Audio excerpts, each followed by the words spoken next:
Good morning, class. Today we're going to be learning about the functions of political parties. And before we get started with the notes, I want to talk to you about political parties a little bit in general. When our first president, George Washington, left office, he had a very famous farewell speech that set up a lot of our political practices and habits today. And one of the things that he said is he warned our country against political parties. He thought that political parties would end up destroying our democracy. And whether or not you agree with that, the United States has a two-party system today that is very entrenched in our system. That there is a role for third parties, but almost everything today is set up for our two main political parties. So what is a political party? And what do they do? Well, political parties play a key role in government, and they provide opportunities for citizens to participate in the political process. Go ahead and write that down in your notes. The political parties play a key role in government and provide opportunities for citizens to participate in the political process. Like I said, a lot of the way that things in Washington work is organized around the two different political parties, and they provide a lot of information to our government, and they get people very involved in our government. It's actually a great way to earn some service hours. Some of us have a congressional election coming up. Not everybody, because here at Carson we're in different districts.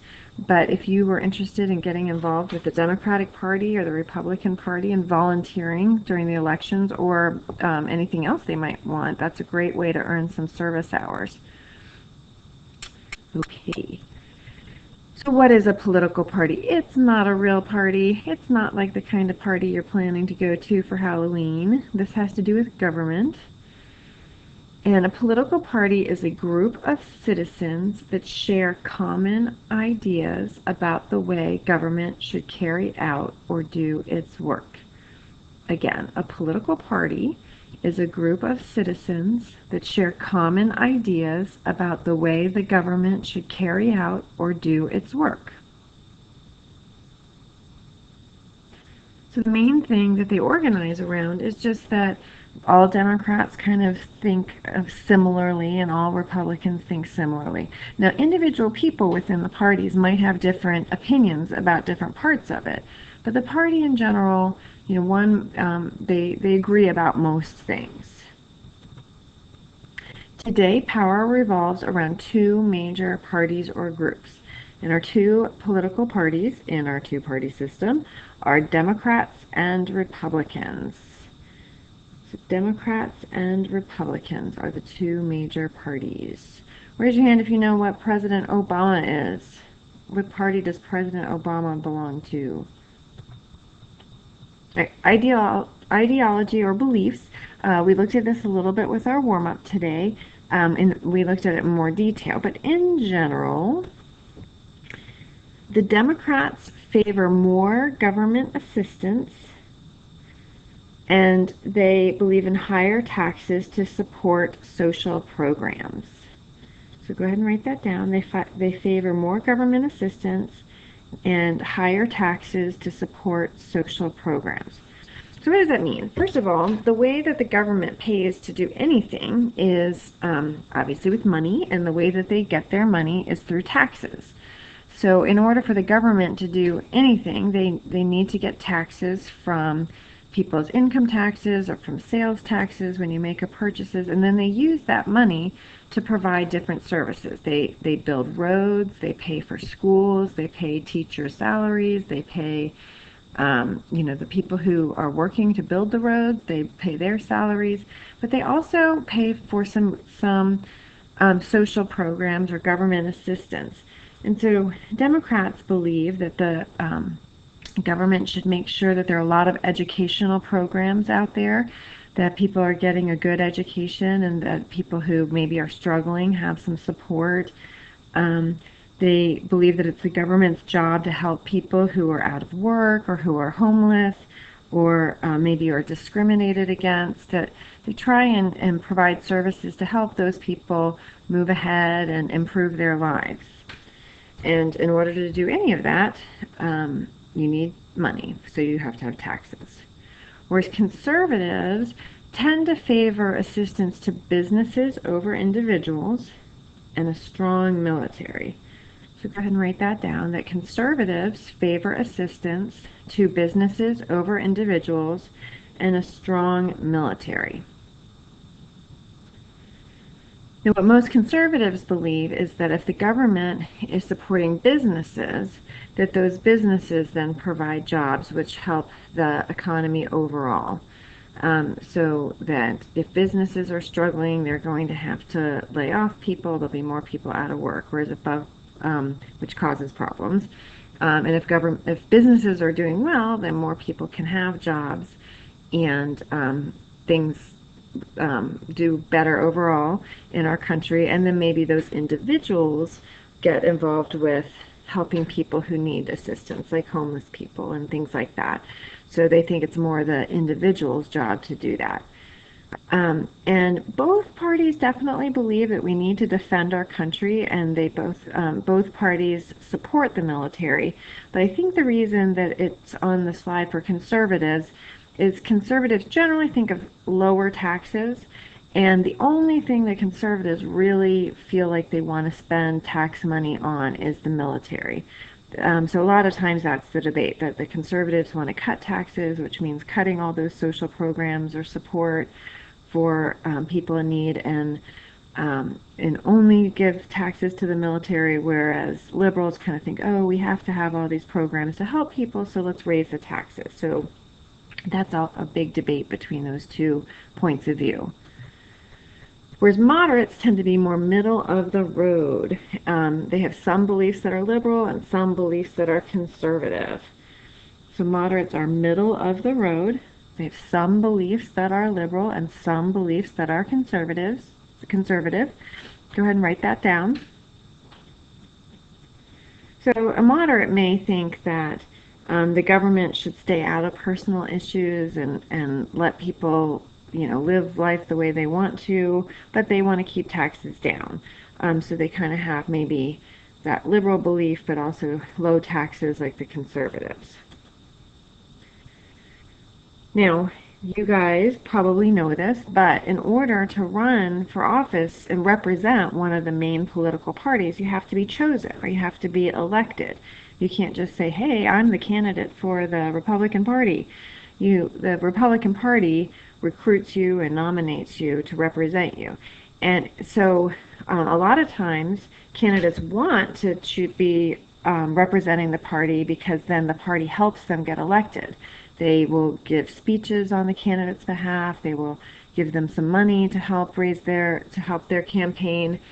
So the candidates want to represent one of the main parties to help them get elected. And so in order to get that nomination, or in order to be chosen, they kind of show their extreme points of view. So a conservative like George Bush here might say, oh, absolutely no taxes. Taxes are only going to go to the military, and I'm going to do everything I can to help big business. I'm going to make sure they have no taxes, and they don't have to, we'll loosen up the regulations on businesses. Just be really extreme and show he supports businesses to get their nomination. But once they get the nomination, then they appeal to the center or to the moderates in order to win general elections. Let's go back and make sure you wrote that down, that candidates are usually more extreme in their beliefs to win their party's nomination, but they appeal to the center or moderates in order to win general elections. So this person in the slide here is John Kerry, who ran for the Democrats against George Bush at some point. And so once he got the Democratic nomination, he stopped trying to appeal to the extremes of the party and started saying, well, yes, I really believe in social causes, and the government should support the social causes, but I think that we should give businesses a break too, and I don't think we should have taxes too high. So they start to kind of scale back to try and get some of those Republican votes, or try and get some of those votes of the moderates, or the people in the middle who have some of each kind of belief.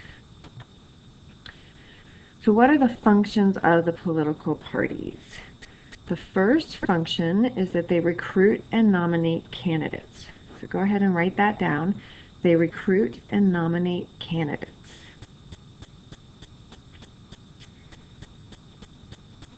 So they're looking for people who represent the party and the party's values.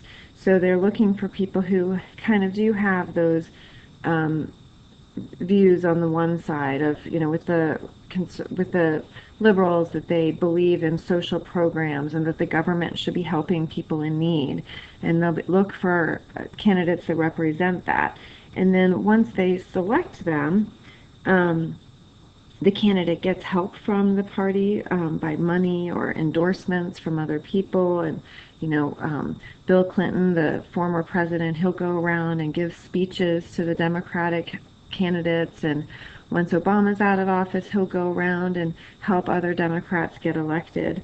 But they kind of are looking for people to represent the party. Once they find them, they tell them how much they'll support them so that they will run for office. The other thing that political parties do is political parties educate voters about campaign issues or the platform. Let's write that down. Political parties educate voters about campaign issues or the platform.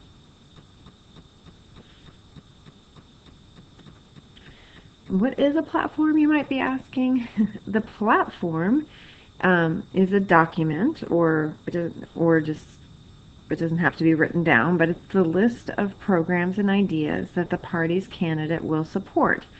So if you're talking about a candidate's platform, you're basically saying this is what they believe in. These are the causes that they want to work for. This is what they would like to do, and this is what they believe on different issues. And there are a lot of websites you can go to near an election time that will tell you this candidate believes in this, and that candidate believes in this. This candidate's main issue is working to abolish this, and this candidate wants to help people in this situation. So the platform is just their beliefs. And like I said, right now we do have an election coming up in Virginia for Congress, and you can go to the official website of the Democratic Party or the official website of the Republican Party and find out what is their platform, what do they believe in, and one of their jobs is to educate people about this is what our party believes in, but also about the issue itself. This is what this issue is all about, and this is why you should think this. The third function of a political party is that political parties raise money to help candidates win elections. So write that down. They raise money to help candidates win elections.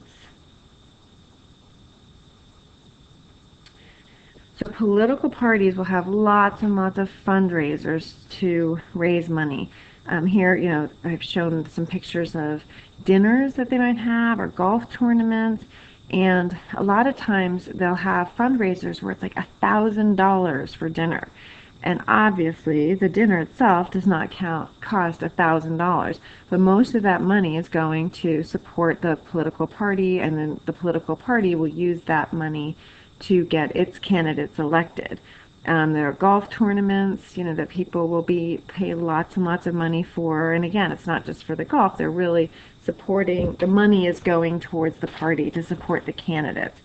You might ask, why would people do that? But a lot of times, people have very strong political beliefs, and that's what they want to give their money to. It gives them some access to be able to talk to politicians about what they believe in. So if you're sitting at a dinner table with the vice president, that gives you an opportunity to tell him or her what you think that they should do to help education be better in America. What should they do to get more jobs and get the economy going? Same thing when you're playing golf. You get a chance to say hello and say, you know, I have a business that does this, and if you pass this law, it sure would help my business succeed a little bit better. So it gives them access, and also by giving money, it helps pay for advertisements that you see on TV, the advertisements you get in your mailbox. It helps pay for the people working on the campaign, so that it increases the chances of them getting elected. And the fourth function of a political party is that political parties act as a watchdog over the party in power. So write that down, that they act as a watchdog over the party in power. What is a watchdog, you might be asking? Well, one definition, we'll talk about a couple others, but one definition is that the party that lost the election watches the party in power for any mistakes or misuse of power. So it's kind of what it sounds like. They're watching these people to see what are they doing and making sure that the American people and the voters can see if they make a mistake, or maybe they're saying, "Oh, I'm very pro-education. I really think that education is the country's top priority or the state's top priority." But then the other party will say, "Wait a minute, they're saying they support education, but let's look at their voting record. They've always voted against funds for education. They've always voted against teacher pay increases or building new schools." So they might be saying, you know, kind of saying, "Hey, they're saying this, but let's look a little bit more closely." The other thing, though, is it's not just the party that just lost the election. That in general, you know, right now we have a Democratic president and we have Democratic power in the Senate, Republican power in the House of Representatives. And so, but it doesn't, both parties kind of keep an eye on the other party, whether or not they're in power. And they'll do that in different ways. You know, down here I'm kind of showing you an advertisement that goes out, and you know, if you clicked here, then maybe the Democrats are kind of saying, "Wait a minute, you know, Barbara Comstock is running and she's saying this, but let's look a little bit more closely at what she's done or what her record is." And the same thing with the news. The news and the media also act as watchdogs, and we'll talk about that when we go over some roles of the media.